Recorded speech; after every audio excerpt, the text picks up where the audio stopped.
నమస్కారం అండి. నా పేరు కళ్యాణి. ఇప్పుడు నేను ఐబొమ్మ రవి గురించి మాట్లాడుతున్నా. ఇండస్ట్రీ పెద్దల గురించి మాట్లాడుతున్నా. ఐబొమ్మ రవి తప్పు చేసిందని మీరు మాట్లాడుతున్నారు. ఆయన ఎంచుకున్న మార్గం తప్పేనని ఆయన చెబుతుంటే నేను కూడా చెబుతున్నా. ప్రతి వీడియోలో చెబుతున్నా మార్గం తప్పే, కానీ ఆ పెట్టిన ఎఫర్ట్ మాత్రం సూపర్ అని చెబుతున్నా. పేద ప్రజల కోసమే చేసింది. దీన్ని గవర్నమెంట్ పరంగా ఉపయోగించుకుంటే ఇంకా మన దేశానికి ఎంతో లాభం ఉంటుందని కూడా నేను అనుకుంటున్నా. నేను సత్యనారాయణ సార్ కూడా నేను చెబుతున్నా ఆయన టాలెంట్ని గుర్తించాలని. ఇండస్ట్రీ పరంగా నేను మెగాస్టార్ అన్నని అందరినీ వచ్చిన నలుగురు పెద్దలను నేను అడుగుతున్నా. అన్న, ఐబొమ్మ వల్ల మీ సినిమాలు పడిపోవట్లేదు, దయచేసి వినండి.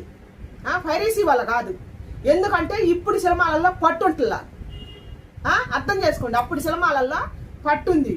కుటుంబ పరంగా అనుబంధాల పరంగా అన్ని మెసేజ్లు వచ్చినాయి అప్పుడు సినిమాలలో, తెలుసా?